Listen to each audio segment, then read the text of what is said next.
Hey everybody, and welcome back to 100 Lit. I'm your host, QueenJ. Thank you so much for tuning in, whether you're just joining me now or you've been here since episode 1. I want to personally thank you for taking the time to join me on this episode number 16. So, November is finally here, which is crazy. I swear yesterday was January. But, as such, we're in the middle of, well, not in the middle of, but we're right in the beginning of National Novel Writing Month, or NaNoWrimo for short. And for those of you unfamiliar with the event, here's what happens.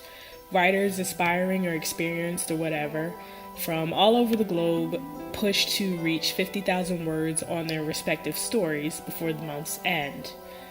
Personally, this is my first year participating in NaNoWrimo, and I'm actually working on a cozy paranormal mystery called Wicked Unearthed. I've written a few things here and there, but never anything paranormal and nothing close to cozy, so it will be a very interesting month.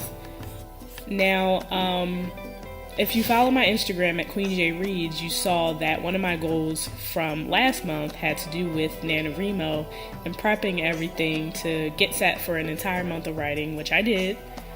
And today I want to share 3 things that I learned and am learning on this journey through National Novel Writing Month that might be helpful to you as well.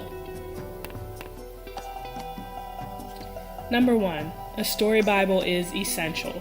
I learned this actually in a class I took some time ago for TV writing with Shonda Rhimes, and she mentioned that the story Bible helps her to keep track of her characters, their looks, personalities, goals, backstories, and so much more because it helps to keep your story from getting sidetracked.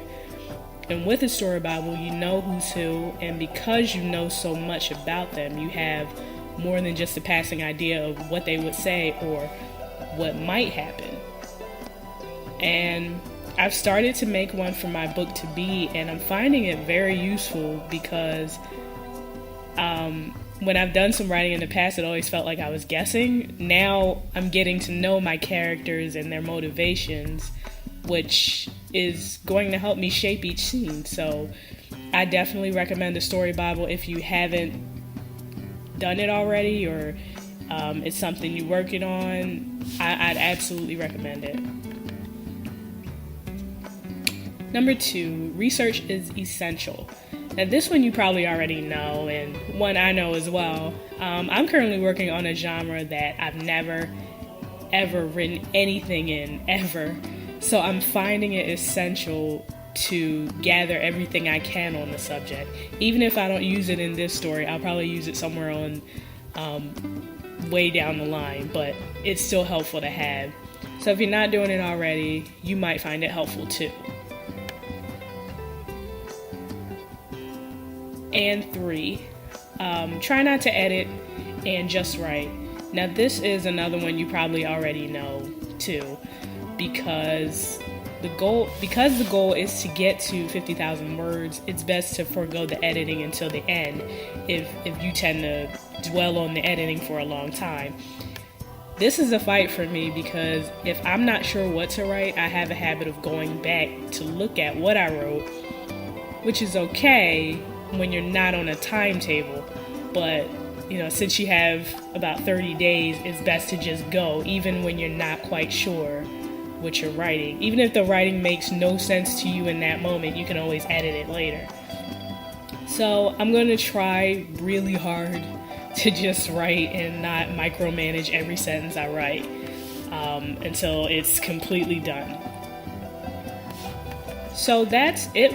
That's all I have for you today. I'd be really interested to know how National Novel Writing Month is going for you, or some other tools you might recommend. So share your stories with me on Instagram or Twitter at QueenJ Reads, or on my website at queenjreads.com. Also, if you got some books to suggest for my review, or you're looking for some new reads, you can always check out my blog, /scribes at queenjreads.com as well. I have a couple more reviews coming out, I think next week, schedule permitting.